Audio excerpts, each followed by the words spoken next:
Hey guys, Ian Rutherford here, Three Rivers House of Prayer. Staying on this theme in our fast of Psalm 128 and connecting the fear of the Lord to the culture of our home. Connecting the fear of the Lord in the man's heart and how it elevates everybody around him. It elevates his workplace, it elevates his own sense of dignity and work and his trust to see the Lord multiply his work. It elevates his wife's heart as he grows in the fear of the Lord. She has a space and a room to flourish and grow and respond. Well, this next promise, again, it touches the home. And again, Psalm 128 opens with, "Blessed is everyone who fears the Lord." And if we read just a little bit further down, it says, "His children will be like green olive shoots around his table." Well, this is an unusual promise, but the imagery that the Lord's focused on, there's two basic ideas here. Number one, that the worship and the growing idea of oil in a young person's heart is established in worship, but then number two, it's around the table. And I just want to say to you, that's a covenantal paradigm. That the table is where covenant happened, it's where family happened, it's where the interconnectedness, we go to the table of the Lord, what we would understand as communion, to receive the grace and the elements.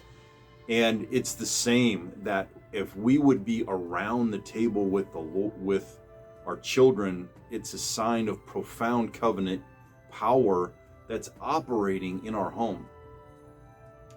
And the table of the Lord the table is a place of provision. The man who's walking in the fear of the Lord has a spiritual provision to feed and cause his children to flourish and grow in God. Again, we said a couple videos ago, don't surrender discipleship to your coach, to your children's coach. Don't surrender discipleship of your children to the teacher. Don't surrender the Sunday school teacher or the school teacher.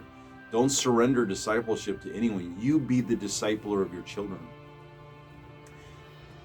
And it doesn't have to, I've had a lot of dads ask me, well, what does it look like? It's going to look like 10 different things. It doesn't have to have a rigid cookie cutter expression. It's going to look different from home to home to home. Some homes, it's going to be discipling in the context of an activity. It's going to be in the context of reading. It might be in the context of a service project. It might just simply be reading a book to your kids if they're super young. There are so many ways that you can grow in your discipleship. And if you remember Deuteronomy 6, he says, you teach these to your family, to your children, when you rise, when you lie down, when you walk along the way, when you're at work.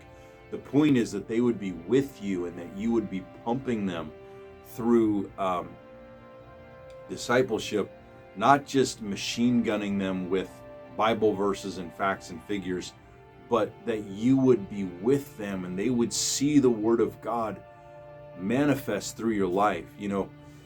It's such a beautiful phrase in the Gospel of John chapter 1 that the Word became flesh and dwelt among us in Jesus. And he was the capital W Word of God. He was the ultimate expression of the will of God, and it was manifest in the flesh through Jesus.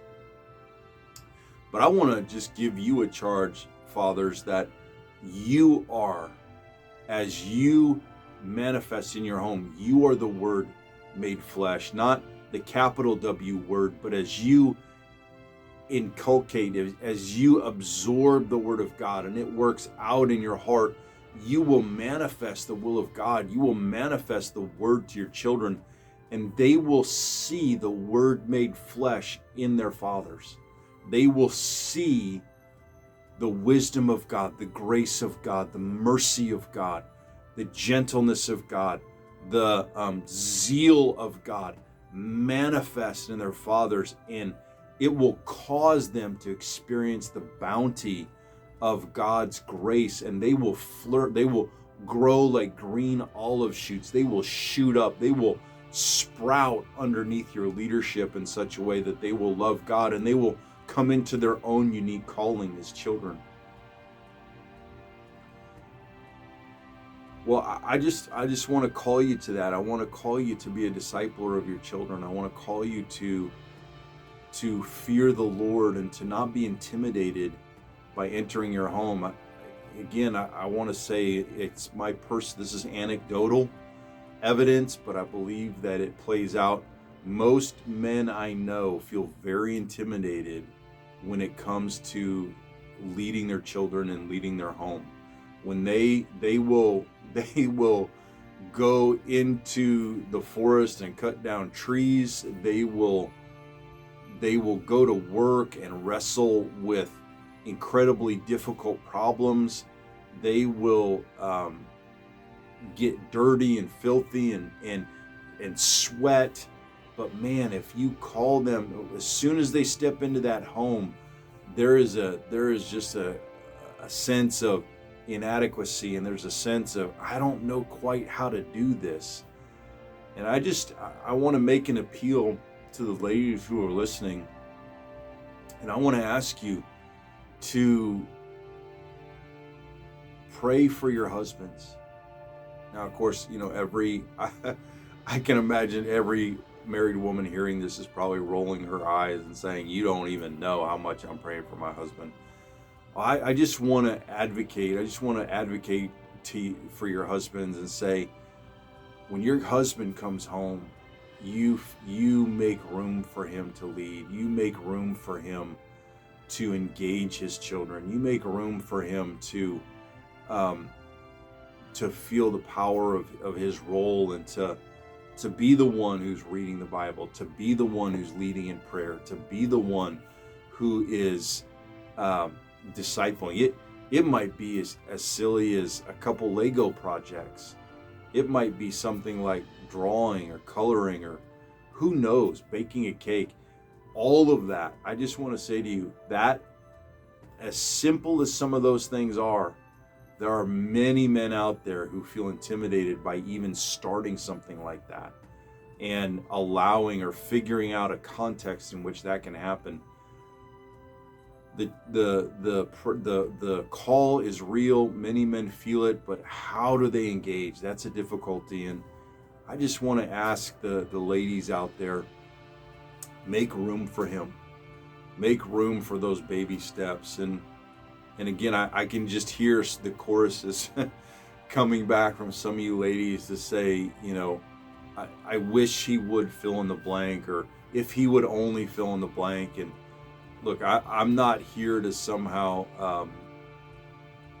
I would just make an appeal to you and just understand that when that man comes home, there's a longing in his heart to engage his family, but there's also a paradigm of not quite knowing what's effortless for the woman to engage her children, what's effortless for a woman to do some of these things is, in many ways, it's hard for a man to jumpstart that and get it going.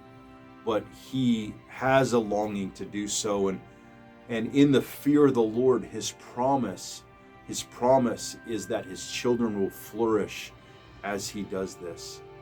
So I don't know if that hits the mark or not. Some of you might be offended by that kind of teaching, but I just want to tell you, men, as you fear the Lord, he will open a door to your children.